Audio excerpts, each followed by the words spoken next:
It started just like any other Saturday night in the 80s. Arcades, roller rinks, that familiar primetime TV glow. But this time was different. This show was different. And as the night went on and people took notice, it quickly became something more. A spectacle shaped by obsession. Not fame, not glory. Something deeper. A drive that never fades. A calling they can't escape. Everyone is buzzing about this spectacle. Tonight it's about a fight. We are ready to get down and dirty with a Major League stat card here. Because obsession is bigger than any one moment. It's who they are. What a move! Some call it legacy. They call it Saturday. Welcome to Saturday night's main event. Hey, this is WWE and ECW alumni, the Blue Meanie, and you're listening to PCW. The question is, are you ready? Let me talk to you. I will give you a show like you have never, ever seen before. Why? Because I can. What do you guys want to talk about? I am that damn good. the B-E-S-T. And the color red in a world full of black and white. I am the eater of worlds. Yeah, if you're some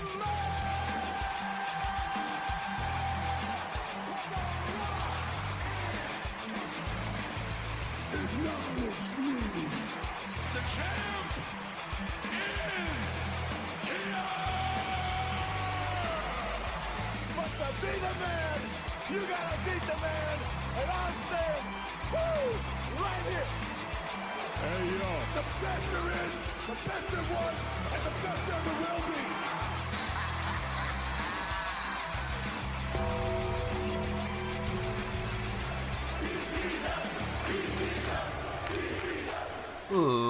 Ladies and gentlemen, boys and girls, children of all ages, welcome back to another episode of PCW Podcast Championship Wrestling. I am your host, Wayne, also known as Semi-Dry Chicken, and we got a full fucking episode for you. We're going to be reviewing Saturday Night Main Event 41. 41, holy shit. And then some other things. We got to talk about the John Cena tournament, some things that are happening between then, what's coming up. Maybe about the next episode. But you know what? Let me bring in my co-host.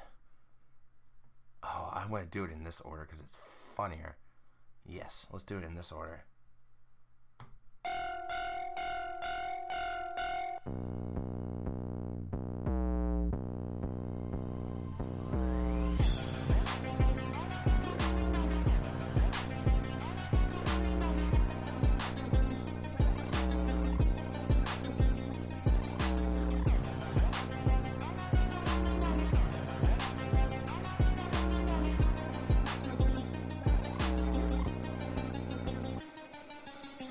Doyle!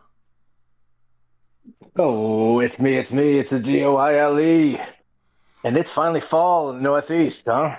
Yeah, dude, it's getting chilly as shit out. I love it. I find myself, when I listen to your theme music, now I'm doing the EO Sky pointing to myself. You know?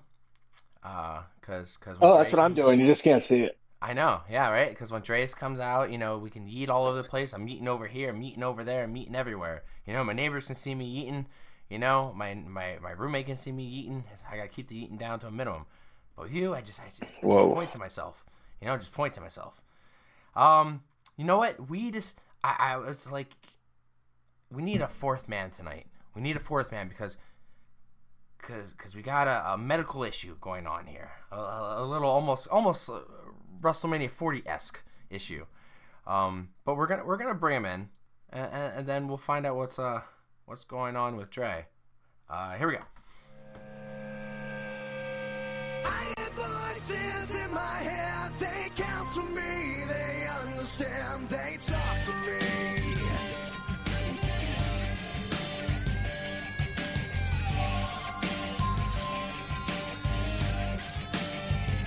You got your rules and your religion, all designed to keep you safe. But when rules start getting... Tyler Foster, welcome back to the show. Thank you very much. Thank you for having me. How you doing? Good, man. The last time you were on was episode 95, so it's not that long ago. Yeah. Not too long ago, but it feels like it was a long time ago. I know. Feels that way. How far the episodes are spread out, how long the episodes are. Yeah, it does. It feels like such a long time ago, but when you just look at the sheets, it's like, there's only like 5 episodes ago. You know, some people who release multiple episodes in a week, who are insane, you know, they're in like, oh, we're in episode like 4,000 already. Like, Jesus. All right. Those are amateur numbers. You gotta get them up. Yeah. Last but not least, the raspy man himself. I wonder if he'll be eating. We'll see.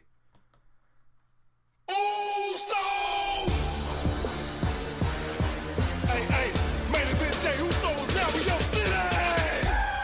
It's just me, okay. Day one, it's just me, Day one, it's just me, okay. Day one, it's Jey. A lot of more love and knock 'em down like this. I did.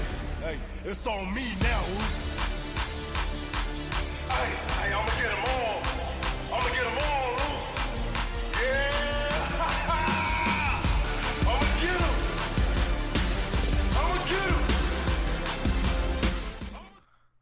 What's up, Oos? Yo, what it do, PCW crew? Main event Jey Uso is barely on your podcast today. Man. Oh my God, it sounds like Vince does. Yeah. God damn He's it. getting that Vince voice. It's good Like shit. old Vince voice, like Vince Today voice, where he can barely talk. Yeah, right? I did not poop on that woman. Pissed on her, though. Brock's doing the shit on her. Oh, man. You know what? I'm very surprised. Oh, go ahead. No, I was gonna say, is that a real thing? Like, what the heck? I believe it, but it's Netflix never, you know, when they did that documentary, they never brought it up because I don't think they were there yet. Like, I think that documentary came out as we were finding out stuff. Like, we were still finding out shit, literally. No pun intended. Oh my goodness. I'm very surprised that of all the episodes that Dre has had the Jey Uso, you know, entrance, not once, out of respect, I think, has Dre ever asked me to run it back. Not once. Oh, thank God. In fairness to Dre, he's never once been winded after his own entrance either. So. I don't know. He sounds it. There's that. Oh, my God. Hey, how about when CM Punk the other week had him run it back? I thought that shit was funny. He doesn't have Ultimate Warrior. I was actually, speaking of Phil and his theme song there, I actually had the opportunity to be in the presence of the great Corey Glover, of course, not in Living Color, of Living Color. In Living Color or something different. Hello. He was doing, I don't know, there's some fucking hippie band playing at one of my venues, and all of a sudden, I was like, wait, is that Corey Glover? And it sure was. So he's singing some songs with some fucking hippie band this weekend. So I thought I'd throw that little tidbit in there for you. If anyone's interested in where I was on Friday, I think. Oh, yeah? Yeah, we got to keep tabs on you. What have you been up to? So we don't lose you again. Lose you for a couple episodes. I can I'm trying to. You gotta tie me to the radiator sometimes. Oh, man, we got to get you like, you know, even for I think for Dre too, for like when you guys are sick like this, we got to have like a soundboard just of some voice clippets of you guys, like oh, I totally agree. Like Wayne, no, you're I don't right. think it's a good idea. That's a great point, Wayne. Great point. Yeah, Wayne, you sure are smart and handsome. You can check me out in the Discord, you know. That's it for this week. Yeah, dude, I just get a whole soundboard and just fill you in. You know, I just Well, I mean, if we're going the way the wrestling's going, we'll all be AI soon anyway. So what difference does it make? Oh yeah, man. I'm hoping one day that this thing just records itself. We just. Oh man. Just tell me what I would have said if I had bothered to say it. Yeah. Right. Hey Tyler, I'm gonna ask you a question. Yes. You have to hire back one of these wrestlers. You have to hire back either boy. Ryback, Velveteen Dream, or Matt Riddle. Ryback. Whoa. Doyle, Yeah. Doyle, who you bringing back? Who you re-signing to the company? Riddle. Oh man, I like this. Dre, I who you mean, re-signing? I think he's the only person that has any value whatsoever in 2025 of those three. Riddle, Velveteen, or Ryback? Yeah, that's a good one, right? Because I Yeah, right Velveteen now, Dream's toxic. They're all in the. They're not in the. They're public all side toxic in a very as fuck. good way. Yeah. Well, yeah, that's true. I think Riddle maybe is the least toxic. I don't know. That man's been on a crash and burn spree as of late. He has. Yeah. There's no good choice in any of those, honestly. I know. That's why I asked it. I was just fucking at work yesterday. They're all terrible choices. You know what? You know what choice? You know what I'll go with? I'll fucking bail out Sunny and bring her back. Damn. Wow. Wait. Dude. Do we have a choice between? Do we have the choice between prime character or like current condition? No. Current, Nope. right now. Old jailbird, fat ass Sunny. No. I'm talking about these guys too. Yeah, current right now. Like if you had to call them tomorrow and tell them to come back. Now, I'll stick with Master. I have a female one. All right. Now, this is a good one. Mercedes Monroe, or Monet, I guess, right? Mercedes Monet, not Monroe. What am I thinking? Toni Storm, or Paige. Ooh. Or who? Paige. Saraya. Paige. Saraya. I don't know what. Paige. Paige here. That's for me. That's easy. It's Mercedes all day. Yeah. I love Toni Storm. I think I have made that abundantly clear. But I don't think that character happens on WWE TV, which is why I wouldn't take her. And I don't need to ever see Paige again. Sorry. Yeah, I pretty much echo what Doyle said. Mercedes all day without hesitation. She can still work in WWE. Toni Storm's timeless character would not work in WWE. It's fucking up. Yeah, they would find some way to fuck up, and I just don't know that they would present it properly. They would probably they may have her do some random vignettes, and they'll go to the black and white screen when she comes out, but outside of that, I don't see how the rest of it would work. So I don't see it working in WWE. And Paige, I don't know that she has much to offer in today's WWE other than being a nostalgia act. Right. And we've already got enough of those going around right now. Mm-hmm. Tyler, what do you think about it? Oh, I'm so conflicted because I love all three of them equally. I'm usually one to break away from a herd and to do my own thing, but I'm gonna have to agree. Mercedes Moné, love Paige, love Toni. Mercedes though, she's timeless. She's ready. I agree that Toni's current character story, arc, whatever you want to call it, would not sell. I think that's something that would quickly fizzle. I think they tried doing that in WWE at one point with the vaudeville guys, and it just did not. I loved them too. The vaudevillains, I loved them. Yeah. Loved them. I don't think it lasted very long though. No, it didn't.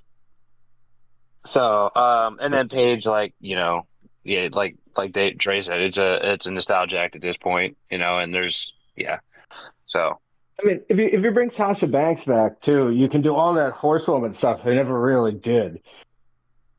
I Here's think the that real Didn't even question. touch on it. Yeah. Here's the real question. If they were to bring back Sasha Banks or Mercedes Moné, whichever you want to refer to her as, but would she come back as a bigger deal now than she was previously in WWE, i.e., a la Cody Rhodes, or would she come back as the same tier of star in WWE as she was before? I think so. I think she comes I back think the bigger. same. You think bigger? I just think. Yeah. I don't know. I You just think she's her a head's bigger deal now than she was before?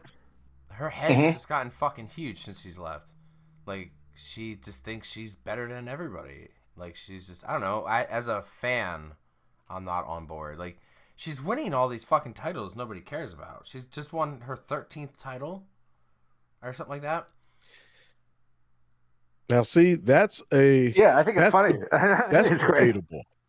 That's debatable because people say, like, she's winning these titles that nobody cares about. Right. Except that there are people who genuinely care about those titles, and it's the people in those promotions. They've all said that they see... Right. They've all said that they see an increase in ticket sales when she's there. Like when they promoted her as being on the card, they saw a spike in sales.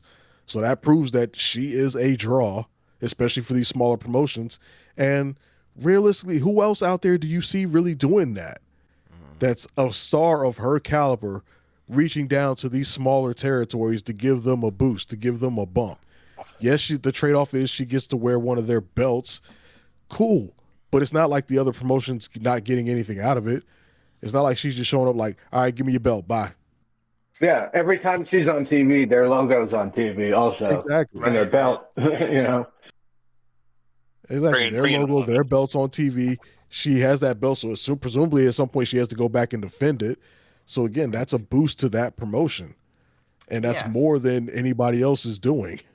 And they're all individually going to get their hometown homegrown girl over by bringing the belt home by beating Mercedes Moné. Right. All going to have the benefit of that.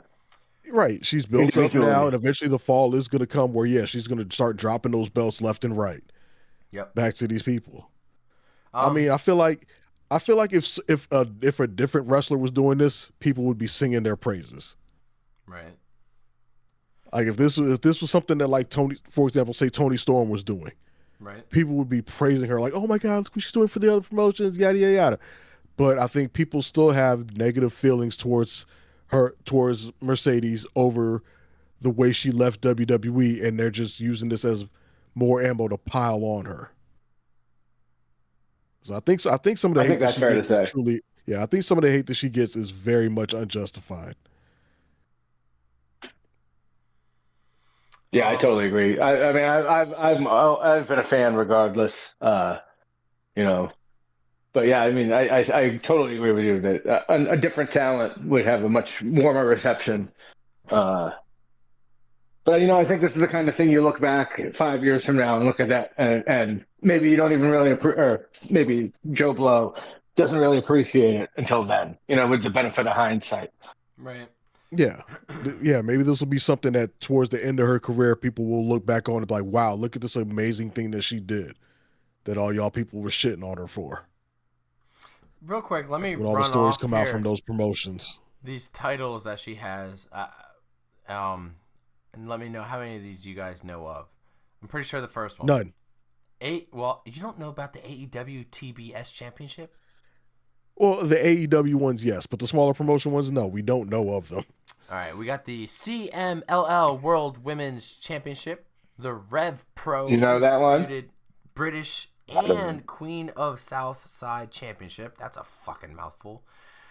EWA Women's Championship, Chaotic Wrestling Women's Championship, Prime Time Wrestling Women's Championship, Bestia, that's a real thing. Bestia Women's Championship, Discovery Scottish Women's Championship, Body Slam Women's Championship, AEW Owen Hart Cup Women's Tournament winner.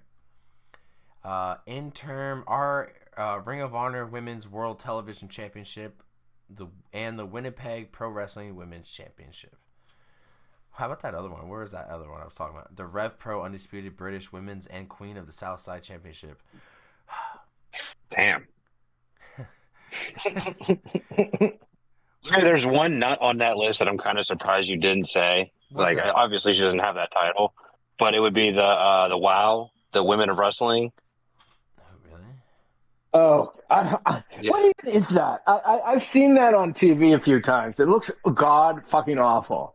And it looks like they're in a little play ring. Like the ring only looks like it's about 8 feet by 8 feet or something. Shit. Yeah, the ring does look small as hell. I think the most I know about it is I think it's partially owned by Jeannie Buss, who owns the Lakers.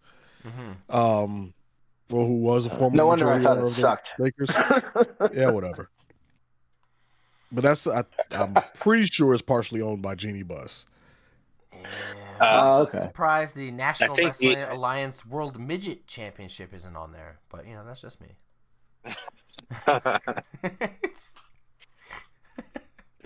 Sasha Banks is Mercedes going in there just destroying midgets. Just I mean, she's only a few inches taller than them, isn't she? I know, right? Would she be like she'd be pretty dominant. I threw Beetlejuice once. Oh, really? Yeah. I know Hornswoggle went there. They come to my town. I have a picture. I have a Polaroid of me and Beetlejuice. No shit. Don't say his name again, man. We don't need that guy around. You know, say his name 3 times. Not that Beetlejuice. Oh no. No.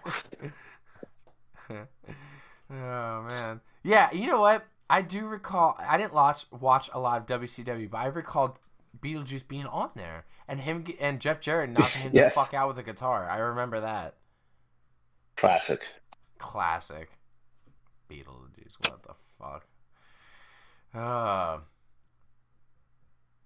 I'm going to beat you down. I'm going to take that Rev Pro Undisputed British Women's of Queen of the Southside Championship with me. There's not an acronym for that. Like, there's no way to shorten that up. The RUBWQSC. That's just as much of a mouthful. What the hell? I would just say, I have the women's title of this division. That's something I would just say. It's a little bit easier. All right. You know what? I gotta start taking fucking. By the way, I just posted the picture of me and Beetlejuice in the Discord. By the way, even more reasons for you out there. If you're out there, get in the Discord. You can see a picture of me and Beetlejuice. Oh God. Autographed by Beetlejuice.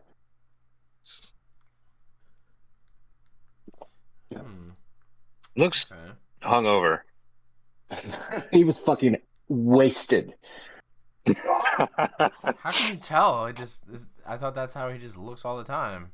He smelled terrible. Oh my God! Look at the photo.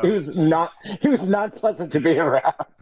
He smelled terrible. Can you remember his musk? Like, was it just that bad? It's like this is like around the turn of the century. This is like somewhere between, I don't know, 99, 2001 ish, somewhere in there. Somewhere around the time the Cash Money was taken over. Yeah. I want to put this conversation about Beetlejuice in our show notes tonight. Yeah. All right. Anyway, we should probably talk about something. Yeah. Side note: we said his name 3 times, nothing happened. Yeah. Hey guys. Have you guys ever seen the Beetlejuice musical? It's fucking terrible. Oh. The other Beetlejuice. Did not know that they had a musical. No. Oh, it's fucking awful. I would like to bring up John Cena's retirement tournament. I'm going to play the audio here for us. My last day, I want to face whoever is willing to step up and seize the same kind of opportunity I was given on my first day. Therefore, starting a week from Monday. On Raw from my hometown in Boston, a 16-man tournament will commence. The field will be chosen at random, filled with competitors from Raw, SmackDown, NXT, and maybe even some faces who don't even work here. There will be stars with whom I have a storied history, but even more from a generation of talent that I've never gone one-on-one with in my life.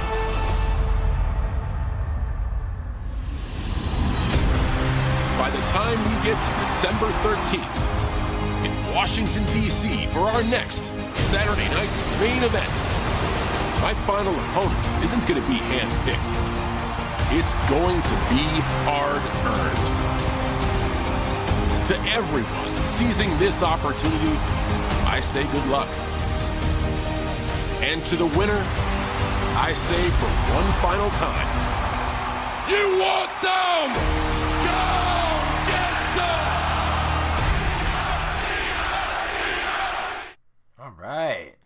Tournament, just like we said that it was coming. You know, we heard rumors of it. I hate the asinine way of how they're doing it. The whole like the balls and like the little basket and they're spinning in, and then they pull it out and like and they show it to the other guy. See, I love that shit. I love that shit. I wish they would do that for the Rumble still. Those were remember when they used to come and pick their own numbers and they would like either be like yes or they'd be like or they'd try to. That shit was golden. They should still do that. So far the first matches we have announced is we have Damian Priest facing Rusev, I believe. And Sheamus is facing I'm drawing a blank here. Penta. Right? Penta. So it is nice. We're going to be getting somebody who has history. Rusev has, great history with Cena. Rusev was undefeated when he got on the main roster and became the United States champion. Rode into WrestleMania on a fucking tank. By the way, which he banged his wife in beforehand, Lana, who was ex-wife now. But yeah, wait, they divorced? Anyway. Yeah, they got divorced. Yeah. But I think they're back together though. I don't know. Maybe. Almost positive. I know she was. No, I know they've been on again, off again, but as the Rusev turns. Well, it's fun because while they were off again, you know who she was on again with, don't you? Damian Priest. Yeah. Correct. Amundo. Isn't that weird that they put them in a match together? It's only weird if they bring it up. It's only but for us people who let me see here. You fucking mark! Us fucking marks here, we're like, ooh, damn. That's kind of fucked up. Booking against the other dude. The other guy she told you not to worry about. That's like it's only weird if they make it weird. Like they did with Lita and Matt Hardy and Edge. It's only weird if they make it and I highly doubt they're going to talk. They're not even going to mention it on TV, considering that. Yeah, they won't. CJ Perry is not in WWE, and I don't think either one of them or Damian Priest is so petty as that he would try to say something slick in the middle of the match. Yeah. But I hope that there is a fan with a sign that says something. I hope CJ. It should just be a picture of Lana and Damian Priest. There's a million of them out there. Lana on a pole match. Just a huge poster. It's something they'd have to make on site in the arena because there ain't no way in hell that shit's getting in. Yeah, that's just gonna complicate. Lana on a pole match, like. They'd have to have like a blank piece of cardboard and the picture folded up in their pocket and a glue stick. Yep, dude, I've been there. Oh, that's funny. Yeah, I've had the blank side empty, and I had the big ass Sharpie in my back pocket. Like, I'm ready. I'd have 2 posters glued together. Well, not glued, but taped together. That's funny. All right, so with this John Cena tournament, they did mention. No, the other match is Sheamus and Shinsuke, by the way, not Penta. Shinsuke. That's who it is, not Penta. Shinsuke. Okay.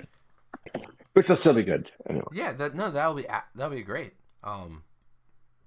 If at least we're gonna be, getting some pretty decent matches out of this, and they're not for a title or something. They're not over a feud. It's it's for a tournament.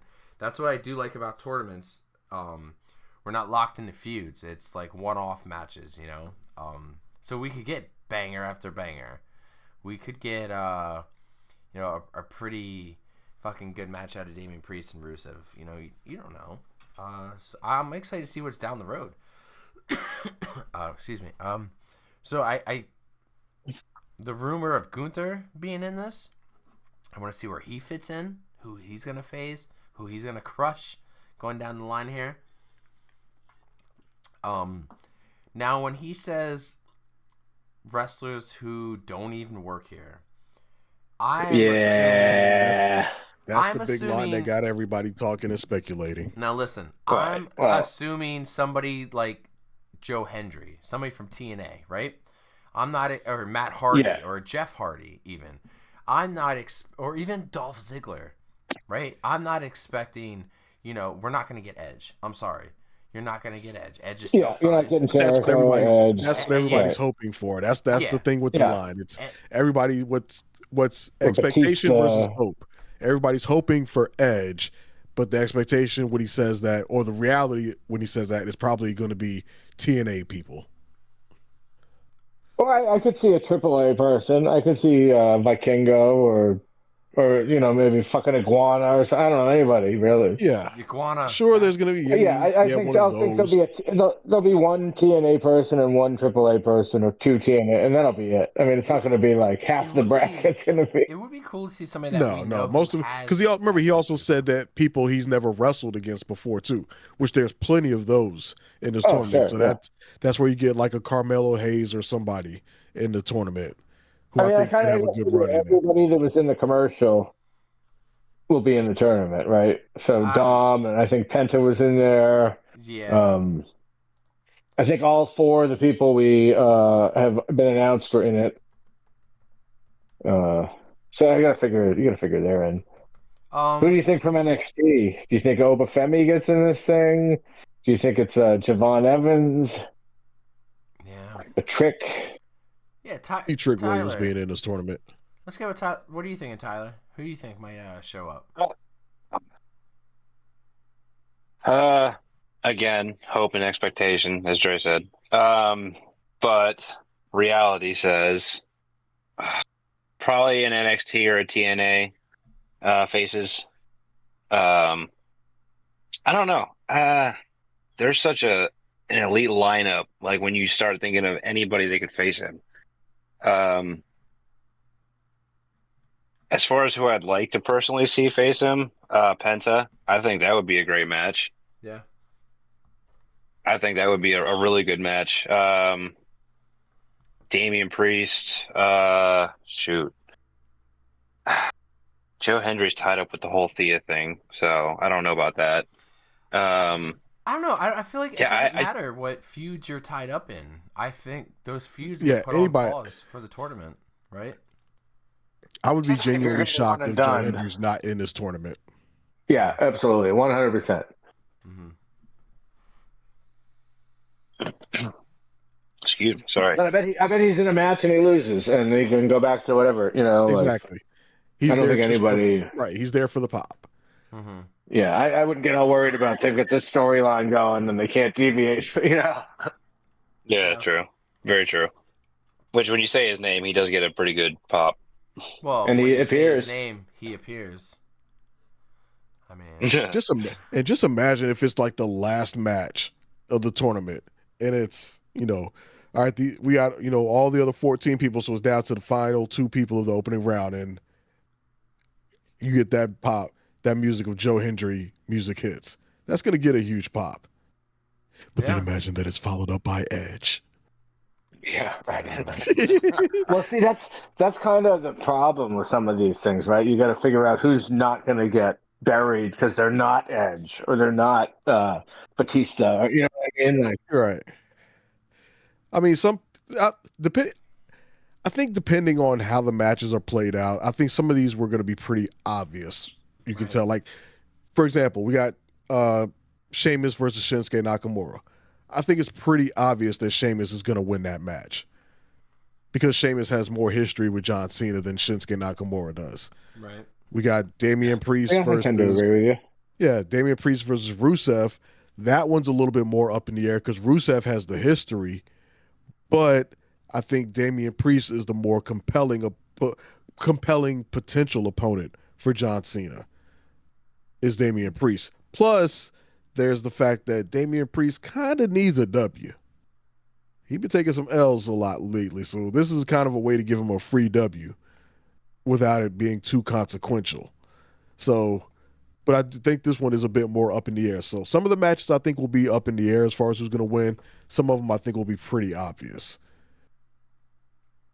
Like if AJ Styles is in this tournament, almost guarantee he's going to win his first round of match with somebody, depending on who he's up against. At least the first round, yeah. Right. Unless they did something like put AJ Styles versus Carmelo Hayes in the first round. Then I think it might be up in the air. I can see Carmelo Hayes getting an upset on AJ because it fuels the whole narrative of, you know, somebody he's never faced before. Yeah. Very good point. We're not getting, we're not going to be getting Edge. We're not going to be getting Chris Jericho. You know, we're not going to be getting guys directly from AEW, especially like Doyle said with Tournament. It's so hard to make surprises, and even for for Edge, you would want a one-off match. You wouldn't want to see Edge wrestle. Would you want to see him wrestle in the actual tournament and then Cena, or would you rather just see that one-off match? So, yeah, I mean, that's the problem with the tournament format. Yeah, is that if you put Edge in it, he's immediately becomes the one that everybody wants to see. Exactly, and so it almost kind of ruins the whole tournament because everybody's like, if Edge don't win, we're rioting. Yes, exactly. The shock appeal is there for what couple minutes that he makes that first entrance, but it's like, all right, we'll see you next week. That's not the same. But I was still holding out hope until you said that. Yeah, I know, but maybe they did. But then it depends. But you could also say it depends on who's on the other side, right? Because if it ultimately leads to Edge versus somebody else significant in the final match to face John Cena, then you still have something you can kind of build up to. Mm-hmm. But then would that match then upset whoever becomes his final opponent? Not necessarily, because the hype for them is so great. Not necessarily. I think it would depend on who's on the opposite side. Like who would be the opponent that a potential Edge would face in the finals to face John Cena. You know, if it's like an Edge versus Chris Jericho, yeah, the match itself will probably suck because Jericho can't wrestle worth of shit no more. But from a marketing standpoint, it'd be some pretty hyped up because you got two legends competing for it. Even if it's or if you have, you know, I think Edge versus Gunther would be pretty fucking right. Pretty big. Edge versus Gunther would be huge. I still don't know how I feel about Gunther, but that's for a different conversation. Yeah, I'm neither here nor there. Being the man. But I mean, as far as names that he's never faced before, that's probably the biggest one. Mm-hmm. Yeah, definitely. Now, I want to also kick these ideas rumors I've been hearing. I like the one rumor. I don't like the other one I'm hearing. The one rumor is that we try to figure out how we can get Dirty Dom and John Cena together for Survivor Series and taking that IC title off of him, making John Cena finally a Grand Slam champion. I do like that one because we discussed this before. If we get Gunther in the finals and we get Gunther versus Cena, then we have that IC title, which holds a lot of prestige to Gunther, a lot of meaning to Gunther. That means a lot to him. And to beat John Cena and get that IC title back would immediately put prestige back on that fucking title. I mean, not saying it doesn't have it. Yeah, now. but that feels like two steps back to me. I know, I get it. Yeah. I get it, but also, I think it's I think the thing I pitched months ago, I think is going to happen, and I think it's pretty clear it's going to happen. Is Dom Ray 2 in San Diego? Exactly. I thought that too after this No, week. I hope that's for the Mega Championship. That would be cool because Ray's never held that. It might be a fun way to transition it back to that company. You know, Ray can then lose to Vikingo, I think, or somebody who's now a heel anyway. And I don't know that Ray and Vikingo have ever wrestled. That would be fucking so much fun. But anyway, I'm sorry, I'm derailing your John Cena. No, it's okay. That's the rumor that I'm hearing. That's the one that I like. The one I don't like, which I think's, again, rumor, absolute BS. I think. Let's give John Cena one more world title run. What? I mean, he already set the record, so... Well, yeah, he already set the record. The bar has already been set. Why would you need to? If anything, go get that Grand Slam championship. You know? Like... That would be the one that makes more sense. It does. It makes... If you're going to try to squeeze one more title in on John Cena, you do it for the IC. You don't do another world title. It's not even really clear if there are more than just the one match yet, you know. Yeah. You're I think he has 3 appearances, right? But it's not even clear if there's 3 matches or if there's just 2 appearances and 1 match. Right. He's got 4 appearances left. Oh, 1 confirmed. Yeah. Raw Boston, Raw MSG. Survivor Series and Saturday Night's Main Event. Right. And 1 confirmed match, which is Saturday Night Main Event. People assume that there's going to be a match with him at Survivor Series, but obviously that's still TBD. And I'm of the mindset that no, John Cena does not need to have any more belts on him. We're at the end. It doesn't make any sense to just throw a belt on him just for the sake of it, just to have him lose it in his very next match. That's pointless. That's meaningless. Yeah. It's not going to do anything for his legacy. It doesn't enhance it at all. Him having this Grand Slam thing because he was an IC champion, it's meaningless to somebody of the magnitude of John Cena. It's meaningless. He doesn't need any of that. And I think that's a waste of. It's a waste of the belt. It's a waste of a title run to do either one of those. Didn't they kind of do that with Jey Uso though? Like if you think about it, like his run was a little bit longer, but I mean he only held it for like weeks. I don't know. Yeah, it was. Wait, which one? IC or his world title run? World title run. But he's an active wrestler that's on the roster. That was them capitalizing on his popularity. However, it was booked or whatever afterwards is, you know, obviously to be discussed. But it's not somebody who's on their way out the door, who's just literally one of his who's going to have his last 2 matches be winning a belt and then losing a belt, just to say he had it. Fair point. Yeah. Fair point.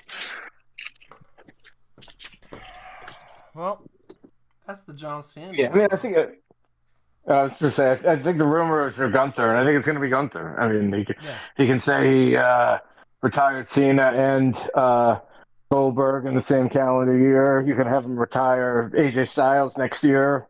You know, you can give him a fucking. You know, so does he become? Does he become that would be a hell of a setup for his presumed match with Lesnar at WrestleMania next year too. If he retired 2 legends and now Lesnar steps up as the next one to potentially be retired by Gunther. Yeah, that'd be great. That'd be a great way to build Gunther back up as a fucking badass again. Yeah. Well, you guys remember he already did to Goldberg, so. Adds John Cena to that list, then Brock Lesnar, then... Yeah, but only thing about that is I don't know how much credit he can claim for retiring, quote-unquote, John Cena when it's already established that that's his last match. You could just say you beat him in his last match, but I don't know if you can really walk around saying, I retired John Cena. Like, he was retiring regardless. But Baron Corbin ate that shit up after he retired Kurt Angle, and we all knew that was Kurt Angle. Yeah, it's pro wrestling. I mean, of course he's going to do that. I mean, then the same thing could be said for his Goldberg match. Like, if it was known that was going to be Bill's last match, so does he really get the credit for retiring him? Exactly. That's my point. I don't know if he gets credit for retiring these guys when he's just facing them in their last match. Mm-hmm. Now, there's still a way you can try to spin it. I just don't know that he can claim that, I retired these guys. He can say, Yeah. I beat Goldberg in his last match. I beat John Cena in his last match. And when I beat you, this will be your last match, or however he wants to play it. There's a way to do it, but yeah, saying you retired him though, that's BS. I don't. Yeah. They can say whatever they want. No. I mean, that's also a good point. Yes. It's a work. It's a fucking work. You fucking mark! All right, guys. Anything else you guys want to talk about before I move? Oh, you know what? I do want to talk about something. One more thing. We're gonna hit that bracket up. Oh my god! Now I don't have to put my opinion in on this one. Now that we got Tyler here, Tyler can break the tie. Oh boy. Yeah, that's right, man. That's fucking right. All right. Are we gonna do March Madness style brackets? Is that what you're talking about? What's that? So we're gonna do March Madness style brackets. Is that what you're thinking? Well, it's something. It's something, all right. It's 2 pages. I'm just like picking and choosing which ones I want to do. Okay. Okay. Now, you could say, I guess you could call him now John Moxley, or Dean Ambrose. But him, in his prime, whatever is best, do you think is maybe now, maybe when he was part of the Shield, however you envision him, versus Mick Foley. Now, is it Mick Foley? Ooh. Is it Cactus Jack, Dude Love? It doesn't matter. In your mind, where do you see Mick Foley in his best against this? To me, my opinion is I would see him as Cactus Jack versus John Moxley. That's how I would picture this match. This fantasy match is going up against a very classic fantasy match that people bring up a lot, and there's a couple of these, and this is one of them. Big Show versus Andre the Giant. A very common fantasy matchup. I'm sure we've done it in video games. The 2 biggest giants that we knew from our eras and from the generation before. Andre the Giant. You could even, I don't know when you could pick his peak.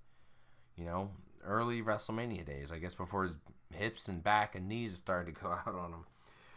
And Big Show, when do you feel like Big Show was prime? Like, when do you feel like he was on a roll? That he'd be a great threat to Andre. Let's start with Dre. Who do you have? Dean Ambrose versus Mick, or Big Show versus Andre the Giant? What would you rather see more of? give me Cactus Jack versus John Moxley. Granted, John Moxley doesn't really move the needle for me that much in AEW with his absurd hardcore wrestling style where it's just doing hardcore stuff for the sake of hardcore. Mm-hmm.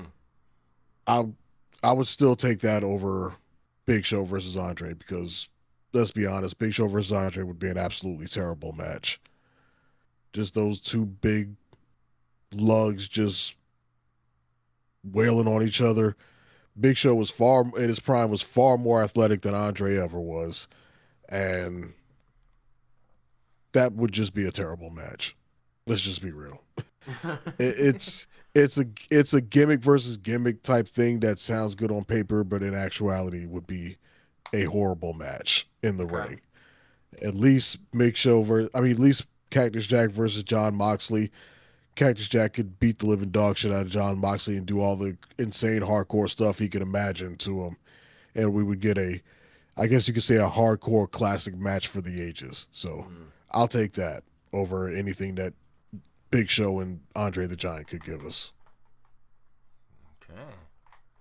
Doyle, what are your thoughts? Yeah, I would totally agree with Dre on this. I think I like Dean Ambrose / Moxley more than he does, but Yeah, I mean, I think that even a prime Big Show or probably prime Big Show would be the Giant versus a prime Andre would still just be you know, too big, slow, you know, a lot of rest holds, a lot of clubbing in the back. I just don't see much fun there. Whereas I think that fucking a Prime Foley versus Prime Ambrose is exactly the kind of shit I like, and seeing whatever that match would have, some huge, ridiculous, we will talk about it for the rest of time kind of bump in it. And I would be very curious to see what that would be. So yeah, that's two for old Cactus and Dean Ambrose there. All right. One thing I guarantee you, Cactus Jack versus Dean Ambrose would give us is a fuck ton of barbed wire. Yes. And tax. Yeah, Tyler. I mean, let's hear your thoughts anyway. Are you going against the grain? You with us with the John Moxley and I'm Cactus sweeping the Jack? board. Sweeping the board. Yeah, Mick Foley and John Moxley. Maybe not John Moxley like current. Maybe just a little bit. Earlier on. And Mick Foley in his prime would be an absolutely, I think, terrific match. Like you said, one for the ages. Right. One that we look, 30 years from now, we're like, damn, remember that match? And you just, damn, that was pretty gruesome. All the stops that they would be willing to pull out on each other to try and get the W would just be, because they both don't have that quit mentality. Well, I mean, Moxley does because he had to quit. But anyway. Yeah, I could see some handcuffs, bring back chair shots to the head. Let's bring some fire into it. Yeah, you're right, dude. Barbed wire, and my favorite. Let's bring some thumbtacks. Man, whenever I see them use thumbtacks, man, and whenever somebody tells me wrestling's fake and they don't get hurt, I'm like, you fucking see them land on a bunch of thumbtacks. Those aren't fake fucking thumbtacks. Thumbtacks, no. Man, I can't remember if it was Orton or Jericho. One of these guys I saw in a match, they got it really bad on their back and on their, you can see it stuck to their shoes and shit, but woof. I think that was Orton. Yeah, dude. Yeah. I went to go RKO somebody I think it was Mick Foley. And and you got pushed and just right into the tax. You're right into those thumbtacks, man. Holy shit! Like right in the center of the pile too, not like a convenient outer edge of tacks, like right in the center. Yeah, and there's hardcore matches now and stuff, but like, especially for WWE back in the '90s, I mean, like chair shots to the head and being handcuffed while getting it done was all standard. It's just but Moxley was a couple of weeks ago was trying to drown Darby Allin in a fish tank in the middle of the ring. Some of the shit today, like it's not chair shots to the head, but it's just like diabolical. I was kind of disappointed. I thought he was going to have a tank full of piranhas. That's what I thought he was going to do, and put his hand in it or something. Maybe next time. Yeah, I mean, I don't watch AEW, so I mean, if that's the lengths that they're going to get like viewers, I guess, or just Well, it was a pay-per-view. That's fucking intense. Yeah, I mean, for an I Quit match, that's pretty damn effective. Yeah. Like, but how can you say I quit underwater? Around you. I think next. I mean, if he can't respond, does he technically quit? Well, exactly. Right. Yeah. Might have been maybe a little bit more effective if they used something bigger than that little fish tank, but still, drowning is drowning, I guess. Yeah, that's true. Yeah. What the hell? All right, guys, let's get into Saturday Night Main Event 41. Took place November 1st at Salt Lake City, Utah at the Delta Center. This was on Peacock. It was not on ESPN Plus. So for those people who were on ESPN Plus that day, looking at it, like, where the fuck is it? It was still on the cock. Also not on NBC. Not on NBC. Yeah. Nope. Although, if you are one of our listeners from India, it is on Sony Sports Network on November 2nd. So you didn't get to... Oh. Many apologies. You get to watch the same day we did. Did you guys know that there was a dark match? Because I didn't fucking know that. No idea. Is dark matches not... Like, I understand where it says dark, but why don't we have them on the kickoff show? Why do we have a 1 hour kickoff show? And, you know, Bailey defeated Raquel in a singles match. I mean, they didn't even have a kickoff show, I don't think, for Saturday Night Main Event. Yeah, I don't know if they did. I didn't know if there was a They didn't, because I thought there was going to be a kickoff show because I had it queued up on Peacock, and no, it was just saying, you know, this event will begin shortly. And then at 7 o'clock, it just started. Yeah. Yeah. Well, I also postulated that because they weren't on NBC, they might be able to go as long as they wanted, and they didn't even go 2 hours. Yeah, they were pretty much in and out. Quickie, man. And you know what? Yeah, it was a quickie. No Jesse the Body. Yeah, dude. Yeah, that's true. He was in the Baja. Yeah. Old Jesse was down in the Baja. Yeah, this was only 4 matches, man. And what I was content with just fucking 4 matches. You know, I was quite busy during the actual event happening. I had to watch it the night after. But yeah. How many people were there? Let's see. It's not telling me on oh, that sucks. I was kind of curious how many people were there in the attendance at Salt Lake City, Utah on the Delta Center. But Wikipedia, for once, does not want to tell me. Rude. Now I have one guy out there. It's probably Carlos going, I want to know how many people were there. I need to know. And I'm sorry, Carlos. I can't report that. Many apologies. He will not be content until you tell him. No. So, to kick off the pay-per-view, of course, right? If you don't go on last, you go on first. Very first. Not even like the second guy of the match, which I used to believe that the champion would always come out second. But no, not in this case. Not when you kick off the show. So we kicked off the show with Cody Rhodes against Drew McIntyre for the undisputed WWE Championship.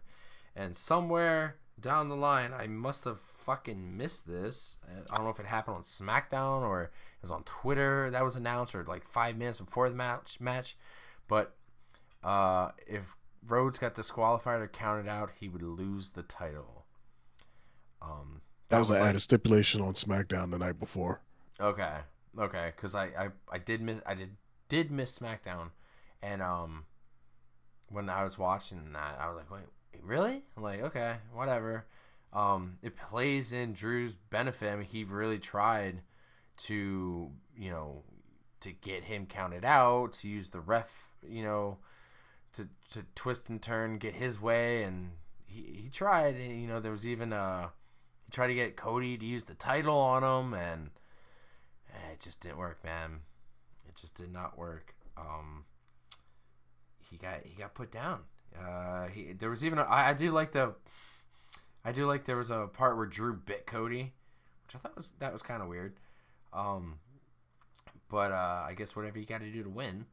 We had that weird spot where Cody went to go run to do a Cody cutter, and the ref was in the way, and so Cody acted like he injured his knee, and I actually rewound it, and I was like, wait a second, his knee's fine. I was like, the ref was just in the fucking way. So I believe that spot was just a botched spot. You know, it seemed like the ref was in the way a couple times. And what else? Yeah, but that's what you're supposed to do. Like, I thought the referee was the best part of the match, actually, because he was always in the wrong place at the right time. And then he was in the right place at the wrong time, too. Like, he did a great job, I thought. He did not have an easy job, I don't think. And I thought he did great. Well, I can't wait to get to you. I did think it's weird, though, that Cody only had to use one crossroads because we've been accustomed to seeing Cody having to use 2 or 3 to put his opponents away, but not Drew, right? This takes Drew out with one crossroads on the title, by the way. Well, that's what it's Yeah, easy right there. the title helps. Yeah. The title helps. Are we getting down a path? Are we leading down to a Cody heel turn? No, not yet. Everybody keeps hoping for it. Yeah, It's not no. happening yet. I think we're getting a Randy heel turn. I know. And I he's hear the next about the opponent. Randy. I think it might go the other way around. I think we might get Cody turning heel and Randy being the face. That's crazy, but Cody's just getting fucking stale for me.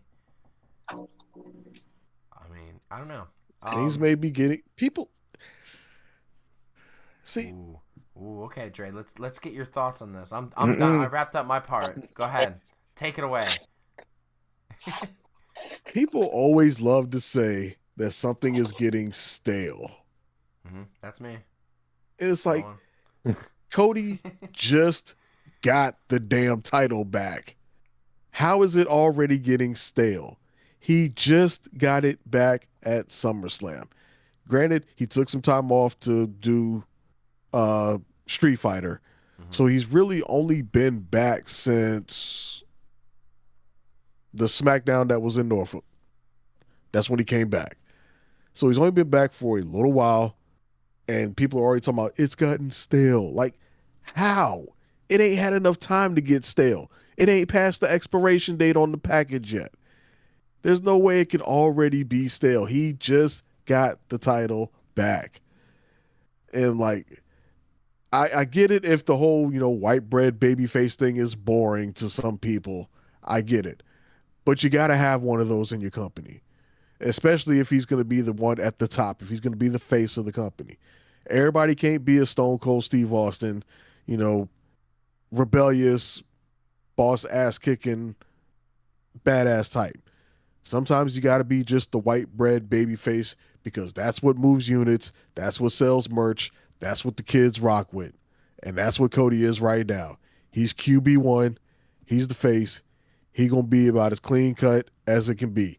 He can show a little bit of edge, which is what we're getting from him in matches and feuds with Drew McIntyre, is him being willing to, like, you know what?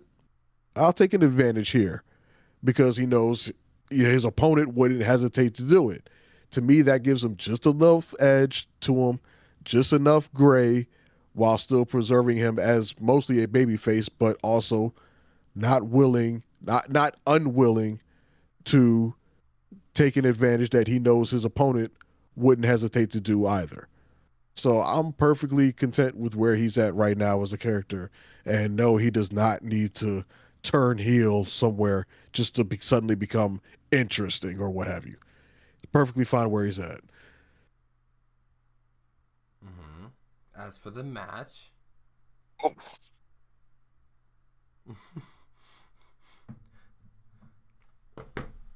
Doyle, what's your thoughts? Well, like I said, I thought the ref was great. And in fact, I thought the match was pretty good. I actually thought Drew might do it. And that's kind of the whole point with a match like this. So close. I think it succeeds if you believe that the challenger might actually do it, which I did. Now, part of that is because I'm a huge Drew fan, probably. Part of it's because I don't really love Cody all that much, even though I totally agree with Dre, what he just said. What the hell was I about to say? Shit, I lost it. The only thing is that I feel like we say all the time, like, oh, so-and-so can afford to lose, so-and-so can afford to lose. I feel like we say that about Seth a lot. And I feel like we have said it about Drew a lot, but I'm starting to wonder if that's still true. Because I feel like he's done nothing but lose and lose and lose and lose. And at some point, he's going to have to win a match or two here, I'm starting to get concerned about our friend Mr. McIntyre. I just feel like he's losing too much. and he could take it for a while, but I think we're using up whatever whatever credibility there was, I guess maybe is the word, by having him lose so much. I hope we turn it around a little bit with him. That is valid. Yeah. Drew is. There's definitely cause for concern with Drew because he seems to be stuck in this position where he's always a challenger but never a champion. Mm-hmm. Where it's like, okay, we need somebody for the champ to face. All right, put him in a feud with Drew.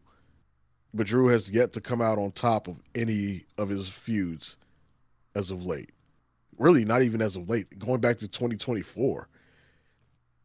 I mean, he had a banger the Punk feud.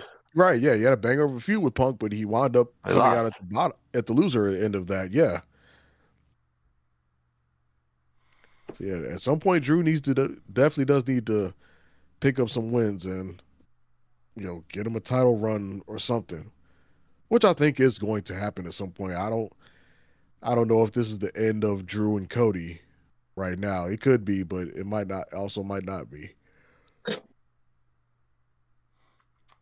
Tyler, let's get you in on this conversation. What do you think? In 100% honesty, I missed like the first half of the match, and I could have missed the entire match and not really cared. And that sounds terrible, I know, but I'm kind of at a point where I'm over Drew McIntyre as a heel.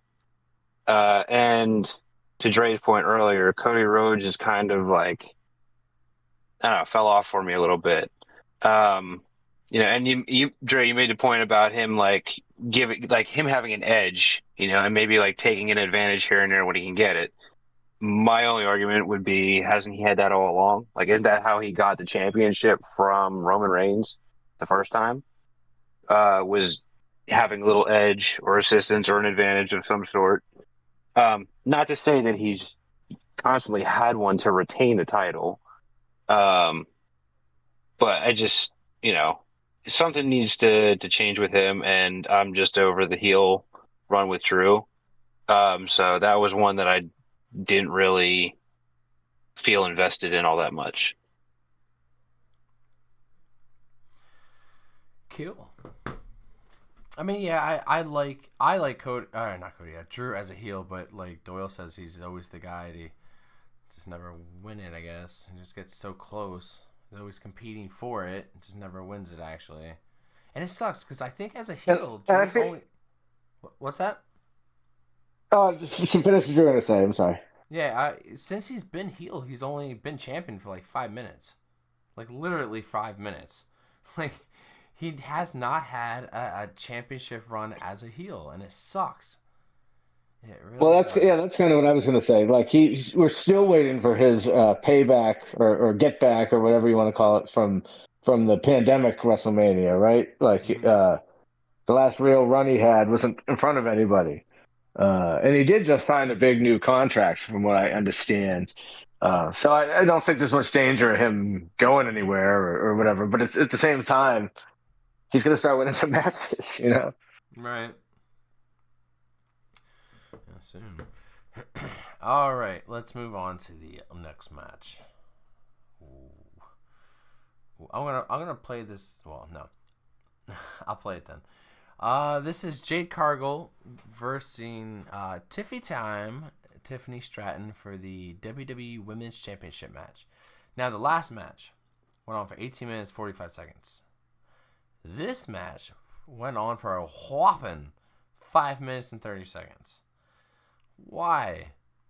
But I'm gonna play this little this audio clip I have of Jade Cargill from SmackDown the other night. I know what I want, and what I want is that title. So tomorrow at Saturday Night Main Event, Taffy Time is up. Taffy time. It's Taffy time. Taffy time is That's up. hilarious. I don't think either of them cut good promos on each other. I mean, it was kind of hard to watch. Like a cringe moment, if anything. Yeah, a little cringy. We've had Tiffany Stratton versus Jade Cargill before, and Tiffany has obviously gone over twice on her. But to have it turn into a fucking squash match, really? Like, don't get me wrong, guys. I wanted Jade Cargill to win. I've wanted her to win. I think she was overdue. I think she should have been a heel day one of coming into the company. But I'm still content with how they built her as a face, teaming with Bianca, and Naomi. And I get it. And setbacks of injuries. That's kind of actually, because remember when Jade got pushed onto that car by Naomi, she got set back from an injury. Then she got busted open the other week. What a hell of a cut, too. I mean, you can see that stitching. It makes her look badass, to be honest. I mean, if you go back and look at that cut that Jade got on her forehead from that her eyebrow, from the steel steps, that was a deep fucking gash. So yeah, I thought that was pretty badass. But yeah, I just didn't understand the booking of it. Is there an underlying injury Tiffany's having? And you know what? Like, Tiffany Stratton has had a pretty fucking bad couple weeks between finding out about her ex, Grande Americano, now with was it a AAA ring announcer? I think Ludwig Kaiser's dating now. And apparently, I guess it was true. He was sliding into Charlotte Flair's DMs. Legend. This man. Yeah, she had a pretty bad week. Nobody doesn't like the Germans. Yeah, I mean, I thought we would have got a way better match out of this. It's just a fucking squash. I wish it would have went on a lot longer, but this is what we got. Didn't expect a squash match. Is this what we're going to see going forward? Is we just going to see Jade just start fucking squashing people now? I mean, if you squash the champion this easily, like, how are you going to do against other competitors?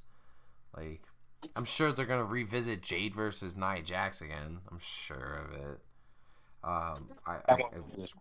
There was, I feel like, beginning of her career, a slight tease of her versus Charlotte. I could see that now that Charlotte's a face and she's a heel.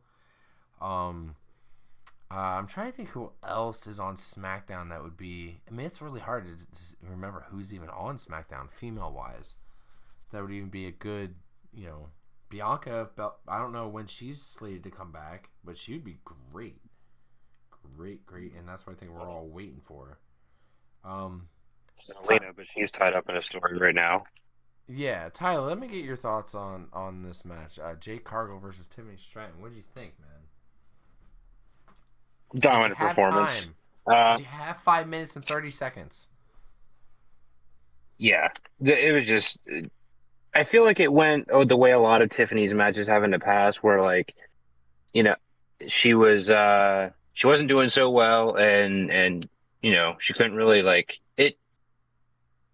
She just had no way of getting in and creating an offense that really pushed her. Right. I can't think of any other way to put it other than that.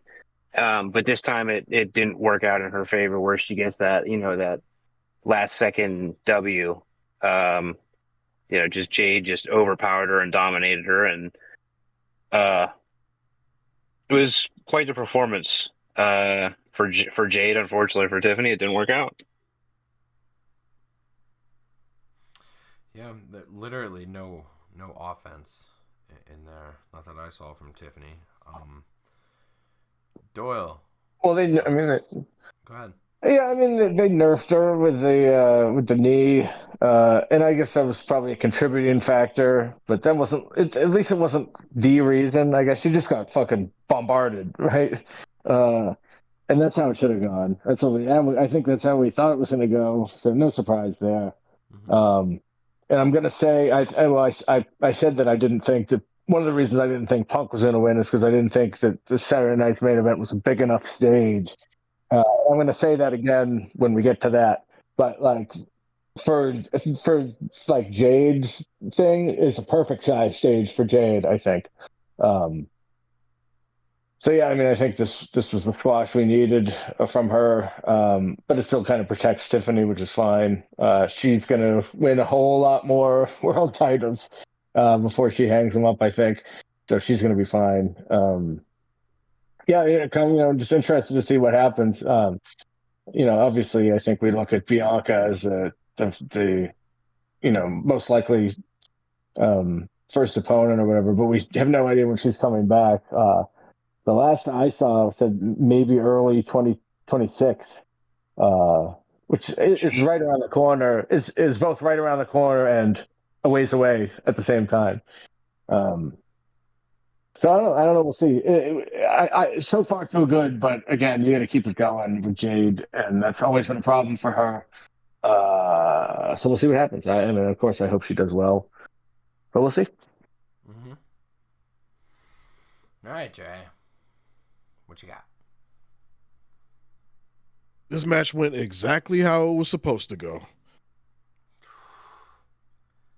Jade Cargill beat the shit out of Tiffany Stratton the way she did at SummerSlam, except this time she didn't hold back, or she didn't make the same mistake or slip up or allow for a Tiffy comeback like has happened in the past. Mm-hmm. So for them to finally pull the trigger on Jade's heel turn and present her now as the villain, she needed a dominant win to fully establish that, this is not the same Jade we've been dealing with in the past.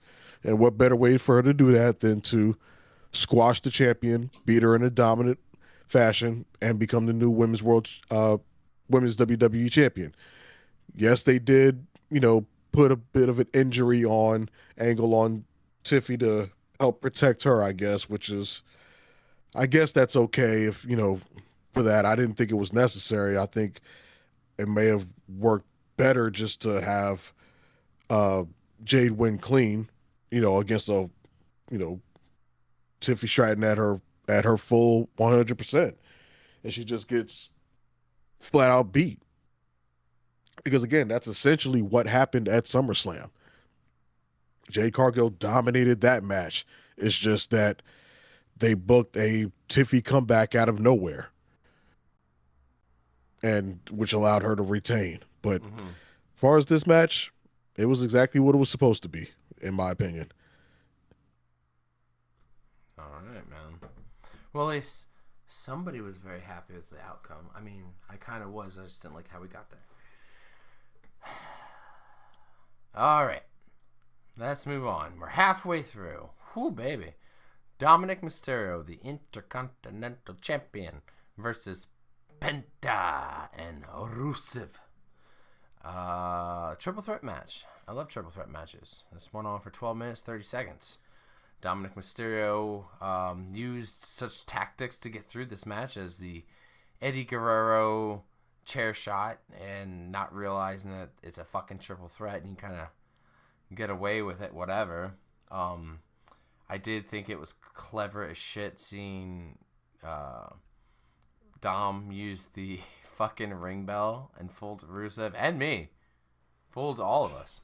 Thinking that Rusev won. And they pan over and Dom's fucking hitting the bell. Man, I was laughing. He's doing anything. Okay. Nobody from Judgment came out and helped him. I need to interrupt you here. Go ahead.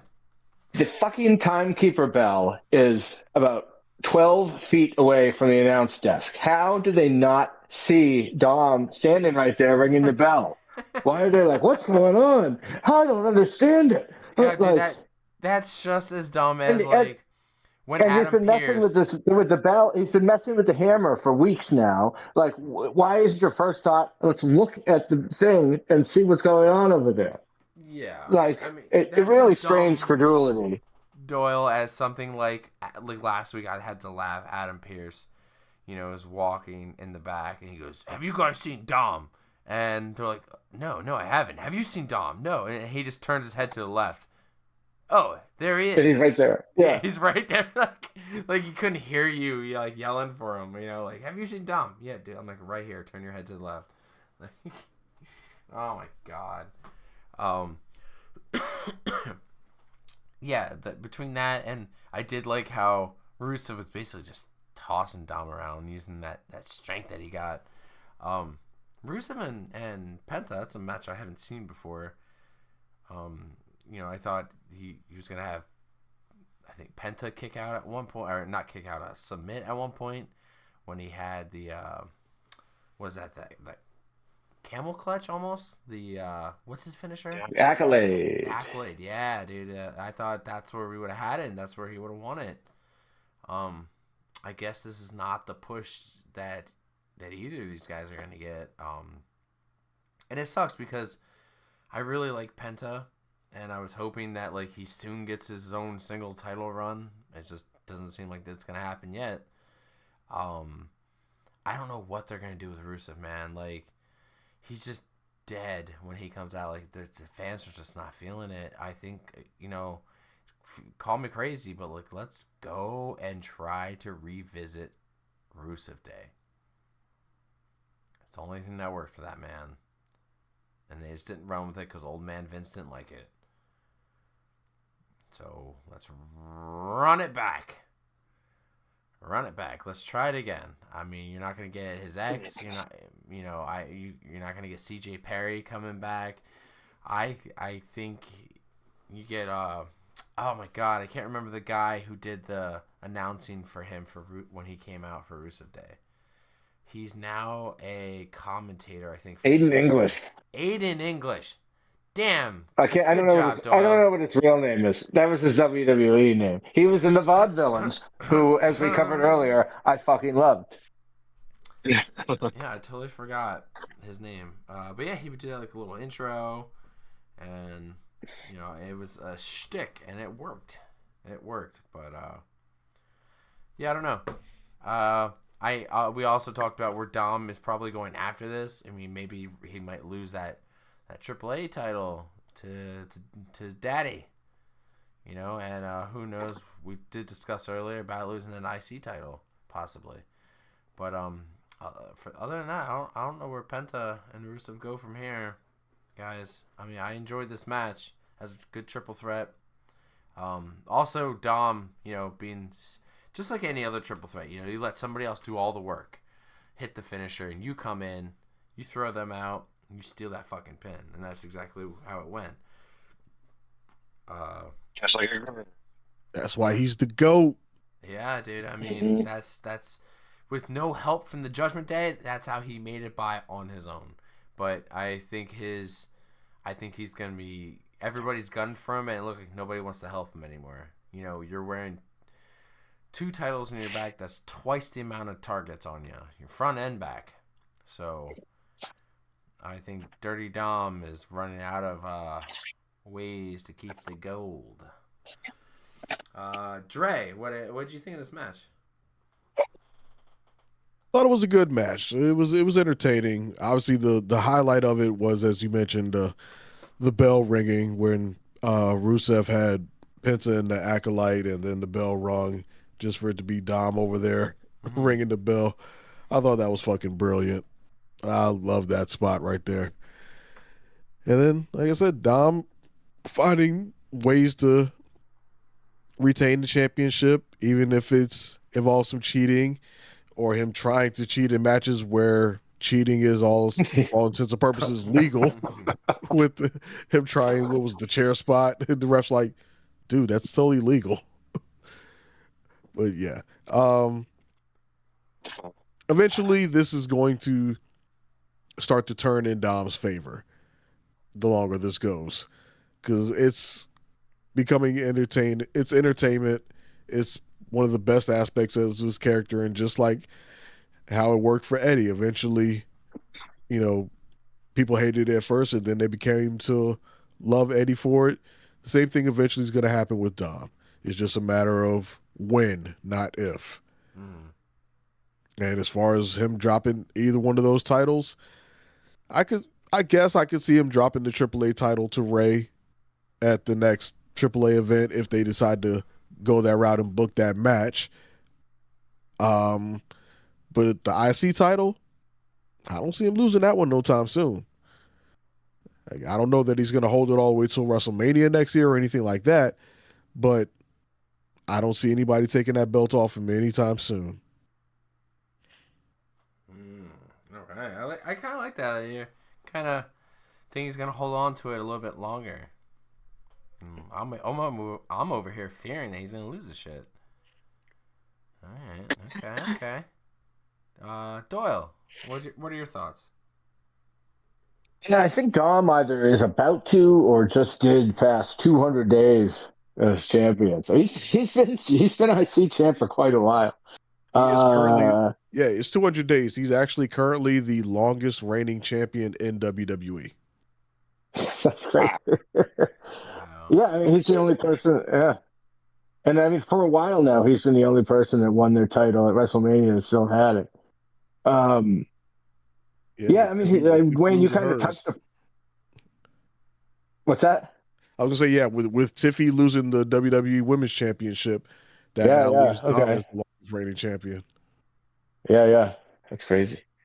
Wayne, you kind of touched on it, but he's sort of reinventing what a chicken shit heel is, right? Because chicken shit heels have always been, well, chicken shit, of course, but also kind of stupid. And Dom isn't stupid. He's like, if Honky Tonk Man was intelligent, it's kind of where Dom is at. And I think it's great. I think it's one of the more entertaining things on the show consistently. He's going to be a lot of fun for a long time, I think. And yeah, I mean, they're going to have to turn a babyface sooner rather than later, I think. They're just not going to have a choice. As for when it is, I don't know. Hard to say. But yeah, I love the idea of Dom and Ray again, especially now that Dom's like a super heel,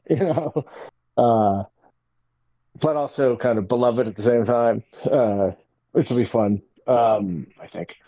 But yeah, I mean, yeah, this match was a lot of fun. And as much as I complained about, just look to your left and you can see Dom ringing the bell. It was still a fun ending. I like that they're finding unique ways to do kind of the same thing we've been watching for 40 years, but they're managing to make it fresh, kind of. And I don't know, you can't ask for much more than that. Yeah, and I don't think Dom's going to lose that IC belt for a while. I think he'll probably lose the AAA belt before that. And he should. I mean, somebody from that actual company ought to have it, probably, at least, for most of the time. Oh yeah, this is a fun match. But like somebody said, what did Penta and Rusev do from here? And who the hell knows? Penta, you can always break glass and stick him with his brother in a tag team, and you can always have success with them that way. But Rusev, I feel like he left AEW because he was losing so much, and he's gone back to WWE to do nothing but lose. So I don't know where he goes. All right, Tyler, let's hear you. Up to this point in the show, I think it was probably one of the more entertaining matches. Not that, Cody and Drew didn't deliver, but I think this match was more entertaining. Excuse me. Dominic, I got to disagree with Doyle on this one. I think, well, and pretty much everybody, I think he loses the Intercontinental title sooner rather than later. This whole angle that they're doing with, him and Finn Balor going back and forth, I think that comes to a head at some point, and I think it's soon, because it's been going on for how long now? So he loses that one, and then the AAA title to his dad. What event that happens at, I don't know, but I think it would be a way to build pity for him and sympathy, and then do the turn to face.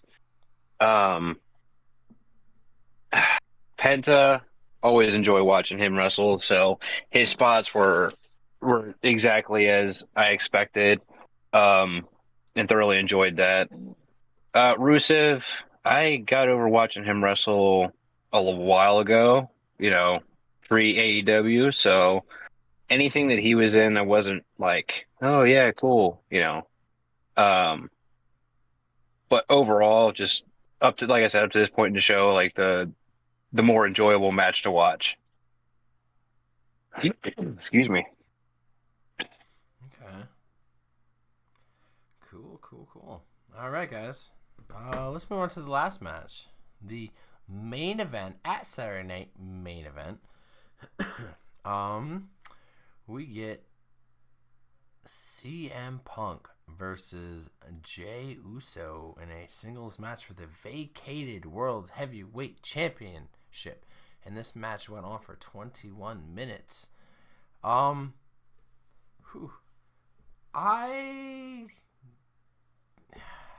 mean, like, I think we all got what we wanted, right? It all went in the direction we all saw it going. I'm very happy with the outcome. This is not at all the direction I thought it was going. Really? Are you serious? Yeah. I thought this was going remember to be the proposal he made on the preview episode? I thought this was going to be A, full of interference, and B, end without a definitive winner. Yeah, that's I was way off. I gotta actually go back and listen because I do recall that. Yeah, I mean, I wasn't too all that impressed with this fucking match. I mean, it's even with CM Punk in the ring, it just didn't make it a good match, a great match. But I was still happy. I'm still happy that Punk is world champion. He can hold on to the title more than fucking 5 minutes this time. Man, talk about a fucking teaser. Yeah, before definitely. I mean, this man came back, he wins the world title, and then but it was brilliant. It was brilliantly done, and to have, this come almost full circle now that he, had kind of took it from Seth. It vacated, but just fucking crazy how it's come full circle with these two. Actually, you know what? Doyle, man, I want to hear your whole thoughts on this because you're saying this didn't go the way you thought it was going to go. Yeah, let me hear your opinion on this. Well, I thought I was going out on a little bit of a limb predicting no champion at the end of it, but I am absolutely shocked that the Bronze did not get involved in this at the very least. If not, I thought it was going to be a WrestleMania 40 main event type. I thought the Bronze were getting involved. I thought Jimmy was getting involved. I thought LA Knight was getting involved. And I thought it was going to end in chaos without a winner. But like I said, I part of the reason I specifically didn't think Punk was going to win is because this just didn't seem like a big enough moment for that. Something that's been an ongoing thing for a long time now. Punk getting the title. I thought that was going to culminate in a several months kind of, quest and in a bigger, in a stadium, be it WrestleMania or SummerSlam or something like that. Just a random Saturday Night Live. Hello, jeez. Saturday Night's main event just didn't seem, after 2 weeks of build or whatever it was, just didn't seem like a big enough moment to me. Likewise, Jay just I don't know what the fuck. I think what was the behind the scenes show? Right? There was a thing about Triple fucking H was talking to Jay about not blowing himself up on his entrance or whatever. Is that what's happening? Was he drunk or hungover or something? Jay looked like hammered shit in this match. I mean, I know the headlines all will go to the neck breaker or whatever it was, but just the whole match, he didn't look like he wanted to be there. He didn't seem like he cared. It was slow. He looked lazy, and that's in there with Phil, who I think often looks slow and lazy. So yeah, but then even Monday night in that tag match, Jay looked 100 times better. So I don't know if it's a tiring himself out thing, and in a tag match he gets 5 minutes chunks of time to rest or whatever. I mean, I thought there was more money in the chase with Phil not having the title than kind of getting it so haphazardly or so quickly or whatever. So that surprised, and I can't express how shocked I am that especially the bronze, had nothing to do with this. I thought for sure. I thought that was the whole reason for them being kept out of the battle royal there, because they were going to interfere. But I guess, as we've seen many times, shows what I know. Trey, what about you? Yeah, I mean, after the preview episode, Doyle really had me sold on the no contest, massive interference finish. I thought that was some rather inspired booking, which, in light of what we actually got, kind of makes the booking, the outcome that we did get, seem rather safe, I guess, by comparison. And as far as the match itself, I can't really say too much about the match because I fell asleep halfway through it. So maybe that speaks to the entertainment value of the match itself, that it didn't really keep me up all the way to the end. But to find out that basically it was just a 1v1 and Punk won clean after 2 GTSs is like, okay, well, congrats to Punk. Glad you're champion now. Now what? Yeah. Are we going to call his title reign boring after 2 or 3 months of him just having regular title defenses? We shall see. Yes. I mean, I'll be interested, I guess, to see where Jay goes from here, because I think the reactions of the IWC is maybe starting to get to him, because we saw him tweet after the match, basically, y'all win, with a middle finger emoji, which some people thought was possibly signaling a heel turn from Jay. But based upon what happened Monday, Is he working though, or is he shooting, or is he work shooting? That's the thing, yeah. Like, we don't know. I mean, based upon what happened Monday, it seems that he's still, at least for now, Punk's friend and a babyface for now. But is this just a setup for him to eventually turn heel at some point, or who knows? Honestly, at this point, I think Jay probably should turn heel. But I highly doubt that's going to happen, because he's very much in an awkward place where fans at the arena love him, but the internet hates him. And we haven't seen, I don't know that we've ever seen really it translate like this for any wrestler for this long. Right. Usually when the internet starts to turn on a wrestler, it starts to translate over to the crowd at live events as well, where it's like, okay, the internet dumps on them, then you start to see the boos and all that stuff. It's not so much happening with Jay. The internet dumps on them every chance they get, but as soon as that music hits, everybody's cheering at the arena. Now, I did happen to notice a little bit more of a lukewarm reaction to Jay. So maybe it is starting to happen. It's just happening at a much slower pace because of how dynamic and how energetic his entrance theme is. Maybe that's the case, and maybe it's a much slower burn to Jay's heel turn, because I do think it is going to happen at some point. I think it's pretty much inevitable. But we shall see. But at this point, I'm definitely of the mindset that he probably should just go ahead and turn heel. All right. Tyler, what say you? So to cap off the night, I don't think it was a main event worthy match for the heavyweight championship, but the performance that you got for said championship didn't, it didn't jive. The everything that we got out of the triple threat match should have been in a 1v1, should have been in that match, and it just wasn't there. I don't know if that's coming across properly.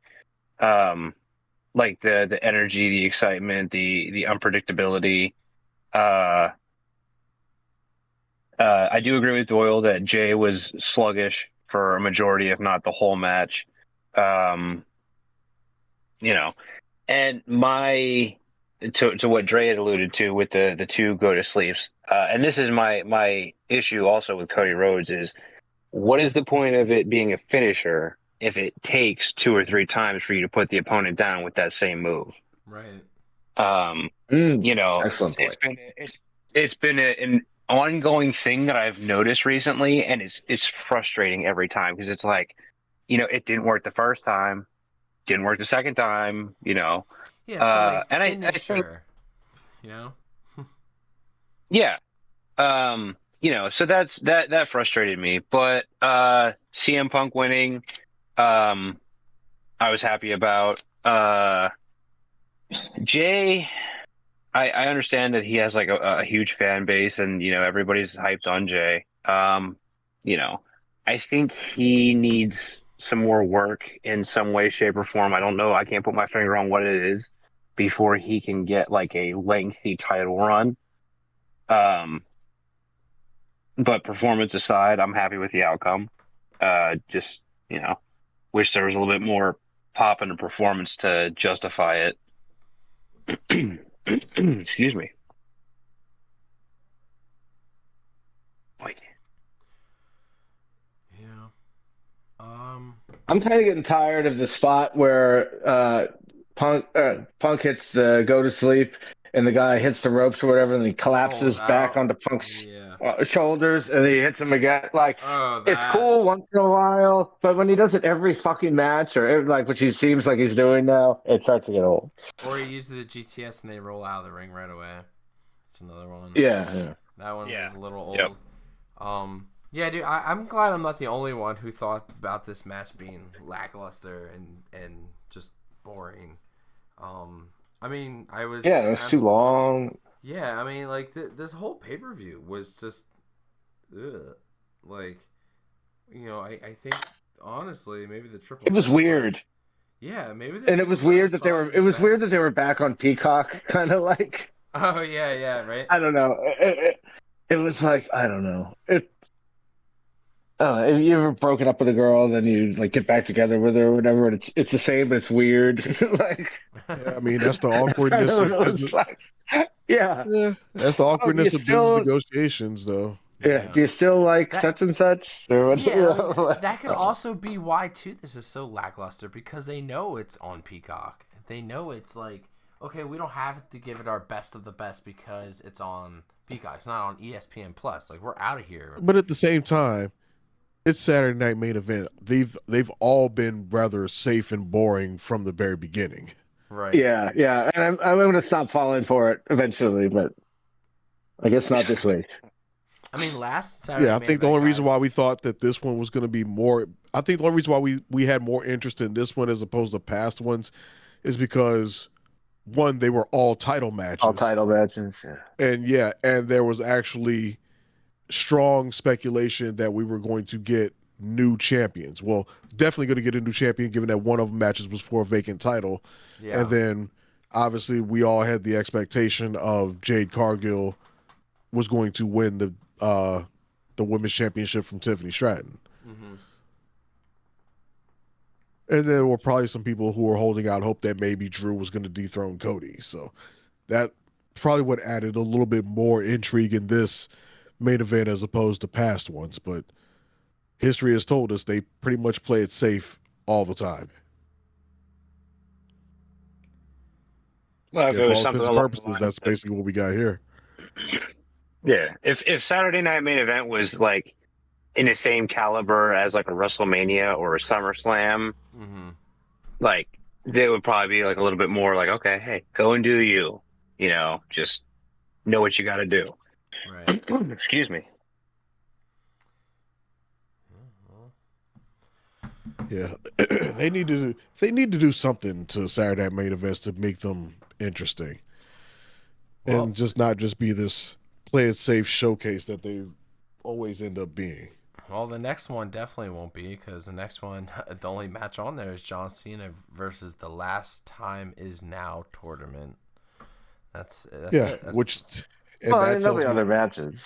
yeah, there'll be Right, other right, but matches, and that'll that tells be me that all of them are probably going to be fairly safe matches as well, because all the hype is going to be in this Cena match.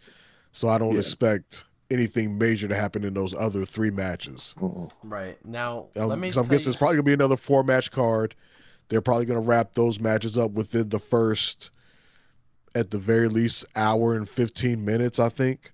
Right. Because I think they're going to probably want to devote at least the last 45 minutes of the show to John Cena's retirement.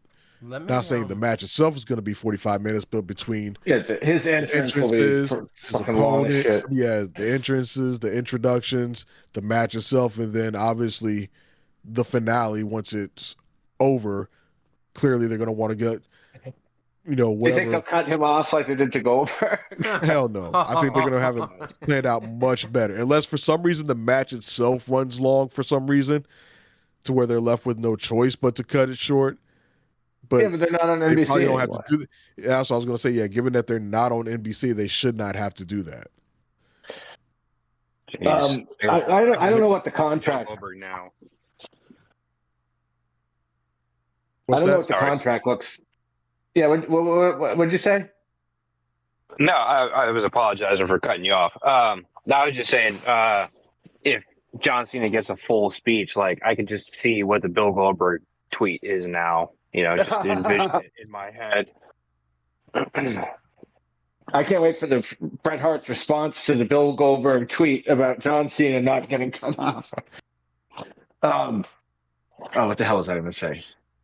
Oh, I don't know what the contract looks like, but if it ends soon, I kind of hope that we just stop doing Saturday night. I keep wanting to say Saturday Night Live. God damn it! Saturday night's main event.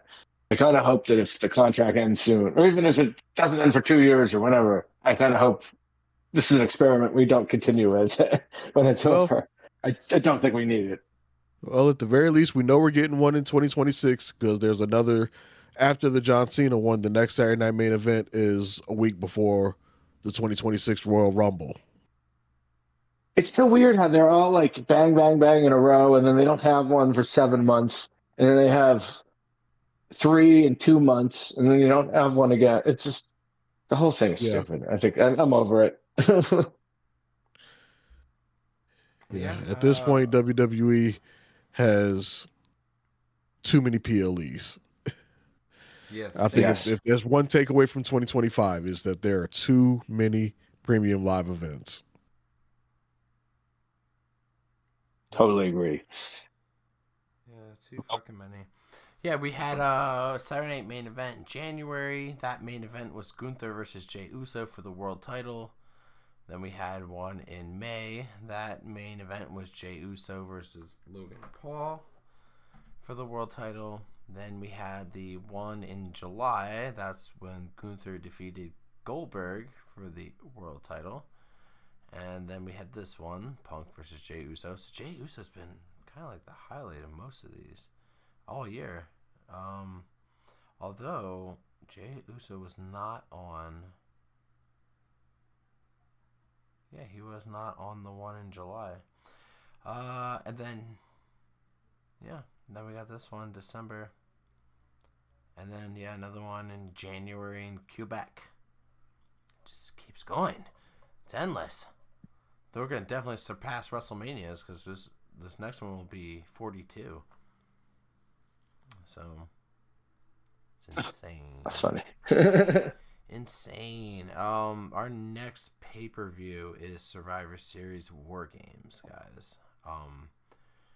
It's definitely kind of early. I honestly, I have no idea, men or women, what teams they're doing.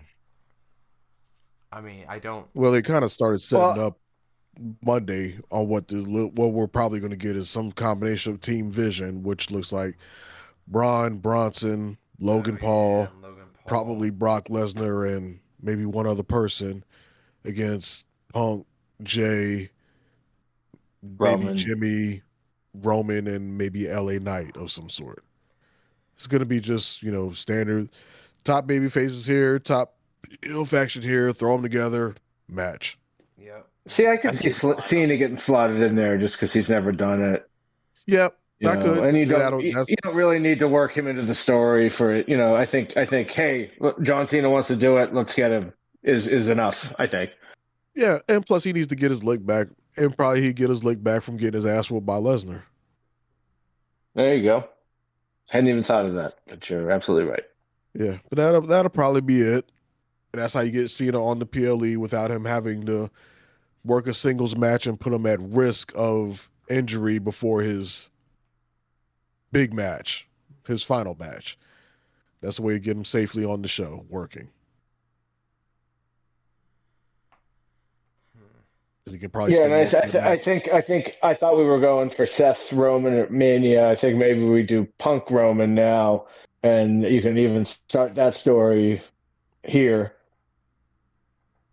if they're on the team together. That is, yeah. That's the truth. We might not even get Roman in this match.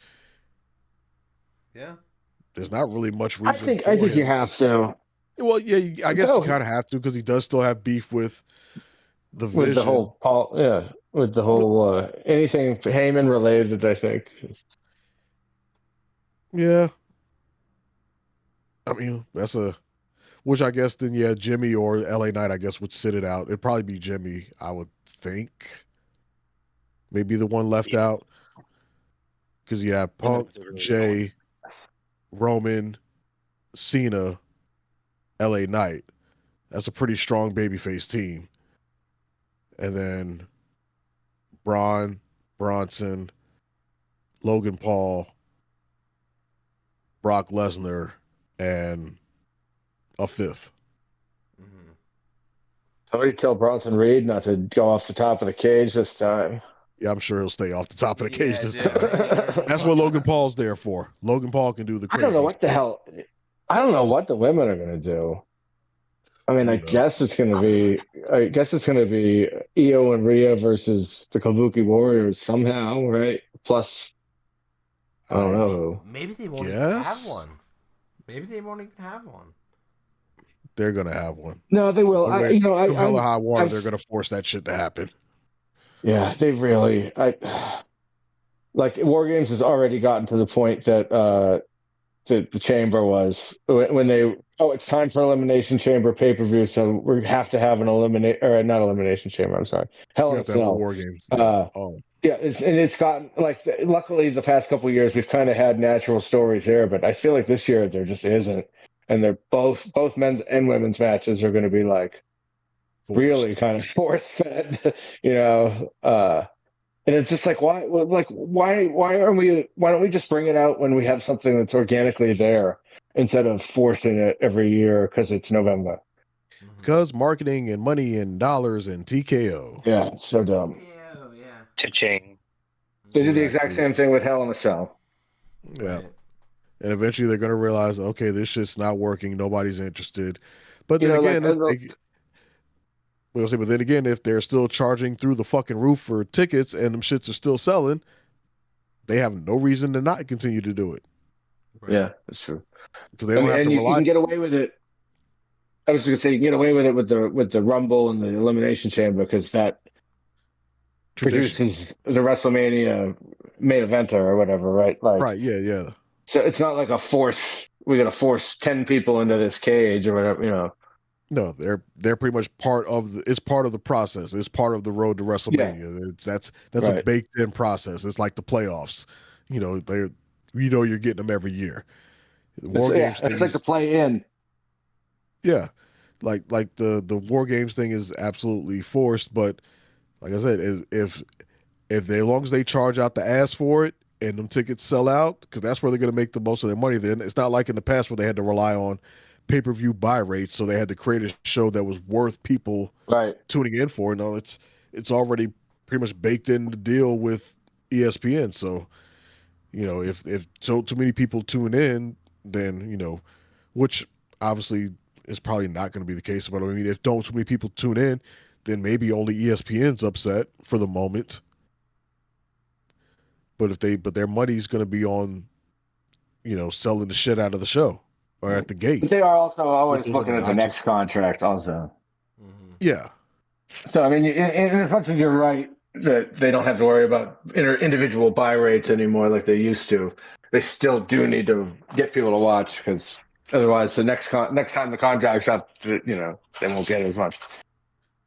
Yeah, in a macro sense, yes, they do still need to keep the numbers at a certain level.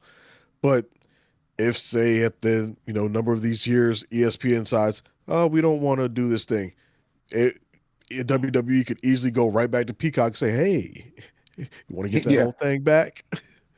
And Peacock, if they even still exist at that point, might be chomping at the bit and be like, yes, please help us, or whatever. As long as the product remains hot, they'll find there will be a buyer for it.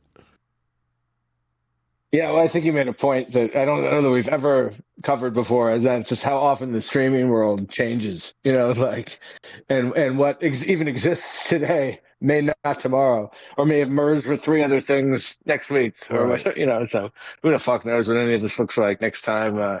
I mean, they just switched the contract, so I'm assuming it's 3-4 years or whatever it is, but God knows what the landscape looks like then. Yeah, Who knows what the landscape's going to look like then? Who knows what the world looks like then? Exactly. It'll be back in the hands of Vince McMahon. Yeah, by then we might be tuning in with an antenna or something. Yeah, right. I mean, if I could make an argument for any streaming service not in existence 4 or 5 years from now, I could see it being Peacock. Yeah. Some of them you can pretty much guarantee that they're probably not going anywhere. Some of these, you can make a strong argument that they might not survive. So, fellas, this is on. I don't care. We're making this our 99.5 episode. Just because we just did not have time to get together all the stuff we want to get together for our 100th episode. I do want to point out a few things. If you want to go back and listen to certain episodes, we do a lot of interviews. We had Eric from Articulation Station. That was episode 45. If you want to listen to Eric. Drew Davis, episode 62. Ron Di Benedetto, episode 75. Hoovy, you're episode 86, buddy. And Tyler, episode 95. Yep. Yeah, so you want to go back and listen to a few episodes before we discuss about, our 100th episode. Go back and check those out. Even there's one episode, just one, that I guess everybody was sick or something, and I had to get some news out, and I did an episode by myself. That was episode 70. Oh God, I can't believe I actually pulled the whole episode off by myself, and it worked out pretty well. But yeah, we'll chat more about that next episode. We just wanted to get this out there because we know people like Carlos and Dwayne and Dave and a bunch of other listeners. They're curious. What the fuck? Where's the review? Don't make us wait more than a week. Okay, well here it is. So we'll give you we'll chime in again next week. We'll see if we can get other people on here. If you want to be on or you want to write to the show and have us read out something for the legit 100th episode, then so be it. So, but with that said, Dre, do you have anything you want to plug before you leave with your raspy voice? Ain't plugging shit but Alka-Seltzer.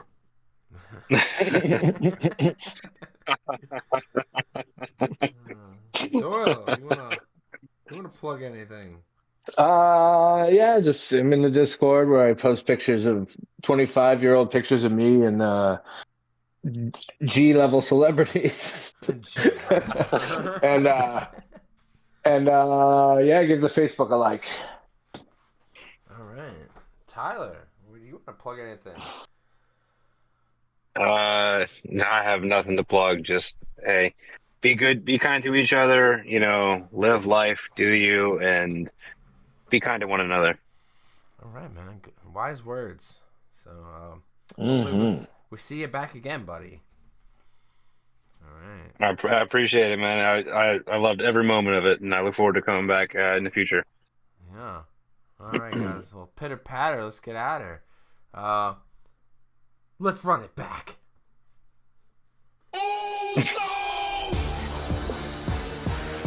Let's yeet the fuck out of here. It's just me, okay. Day one, it's just me, Day one, it's just me, okay. Day one is light them all up and knock them down like this. I did. Hey, it's all. You are the world's dumbest son of a bitch. That day in and day out, for almost 6 years, I have proved to everybody in the world that I am the best on this microphone, in that ring, even at commentary. Nobody can touch me. You are not ready for Oscar! Because the Street Profits are up, and we want the smoke. You're next! Talk about your songs, talk about John 3:16. Austin 3:16 says I just whipped your ass. Well, let me tell you something, brother.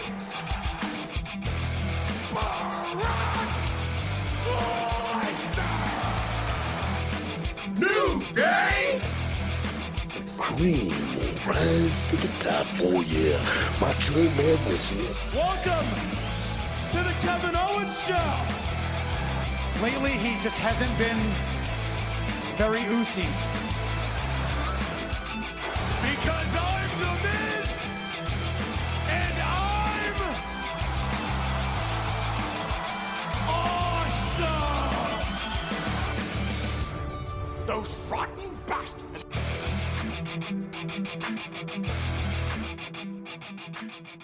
Bye-bye, bitch.